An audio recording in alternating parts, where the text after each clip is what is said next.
Bienvenidos amigos una vez más al canal Cultura de Turquía. El día de hoy queremos hablar acerca del príncipe Cihangir. Como muchos hemos visto en la serie, Cihangir fue un joven realmente encantador, víctima de su destino, víctima de sus padres y por supuesto de sus hermanos. En la vida real lo que se sabe es que el príncipe vivió apenas 24 años, que nació con un problema de salud que fue provocándole una joroba y por supuesto daño a varios de sus órganos durante mucho tiempo, y por ello él fue descartado de la lista de posibles herederos al trono desde muy pronta edad. Sus problemas de salud mantuvieron al príncipe literalmente en una lucha constante, y por supuesto que el sultán Suleimán estaba atento a los remedios y a todos los recursos que pudieran aplicarse para que él tuviera una mejor calidad de vida. Lo que se sabe es que justamente eso lo va a llevar a ser uno de los hijos consentidos por toda la ternura que le provocaba a Suleimán el ver cómo sus hijos lo lastimaban adentro del palacio otomano, burlándose de él por su condición, porque tampoco pudo tener su propio harem, y esta vida lejana a las costumbres de los hombres del imperio, pues lo llevó a ser más bien un muchacho retraído, un muchacho con muchos problemas para confiar en sí mismo, pero por ello su ternura le provocó acercarse a su papá como no lo hizo ninguno. Se sabe que Ibrahim Pasha, quien solía salir a cazar con el sultán Suleimán durante mucho tiempo, ya ven que ellos fueron compañeros de camino, de vida muchos años, lo que se sabe es que a su muerte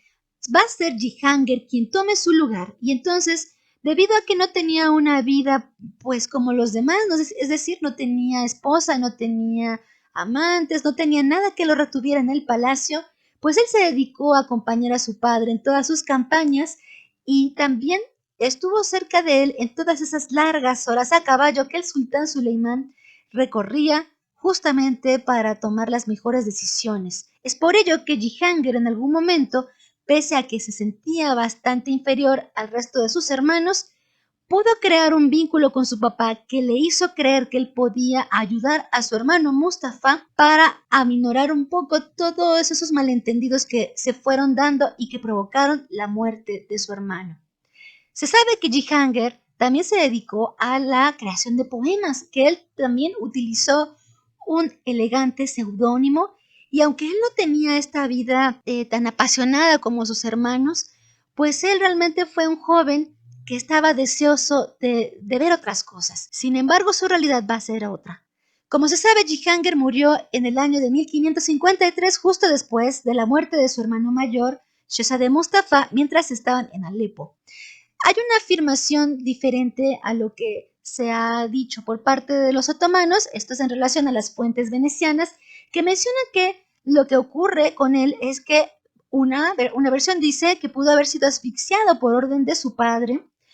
y otra dice que también pudo haber muerto por la peste, que pudo haber sido realmente la causa de sus dolores, que se van a potenciar ante el impacto de la muerte de su hermano, que por supuesto no solamente a él, a toda la familia otomana en ese momento dejó en shock, porque no se hubieran nunca imaginado que su padre fuera tan cruel como para mandar matar a su propio hijo. A lo largo de los meses después de la muerte de Cihangir,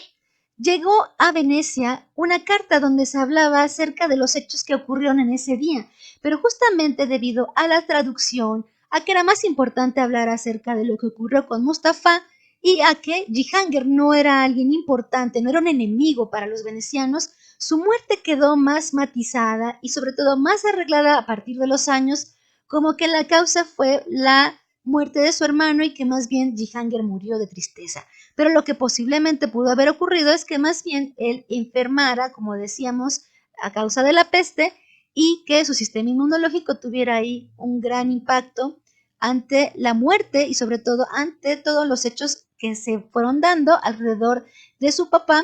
de Rustem Pasha, y de su madre, a quien siempre se acusó de haber sido quien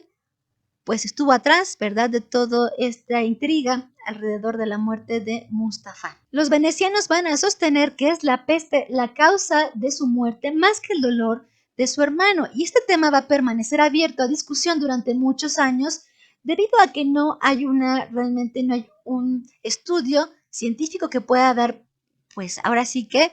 una verdadera certificación de que esto haya ocurrido. Sin embargo, durante muchos años lo que se mencionó fue que después de haber sido Hurrem la artífice de la muerte, del asesinato de Mustafa, el castigo divino le llegó con la muerte del más pequeño de sus hijos, el joven que también fue muy querido por todo el imperio, Jihangir, justamente a manera de castigo y para que a todo el mundo le quedara claro que cuando alguien hacía daño, cuando alguien hacía mal, también tenía una consecuencia. Es así, amigos y amigas, pues una vez más vemos como la ficción, pues sí, siempre nos va a adornar, siempre va a ser más poética una situación. Siendo ficción es válido, pero en los hechos, en la vida real, seguramente hay muchas cosas que podríamos seguir revisando y analizando. En ese tiempo que iban a tantas guerras, que había poco desarrollo en la medicina, tantas enfermedades genéticas y sobre todo, pues tantos odios ahí que hacían que se escribieran cosas diferentes a lo que pasó, pues bueno, en la actualidad todavía se sigue estudiando este tema y pues nosotros les agradecemos que nos hayan visto. Ojalá que nos compartan si les ha gustado este video y si no, déjenos un comentario. Pues amigos, cuídense mucho, nos seguimos viendo pronto. Soy Raguru Shurus, hasta luego.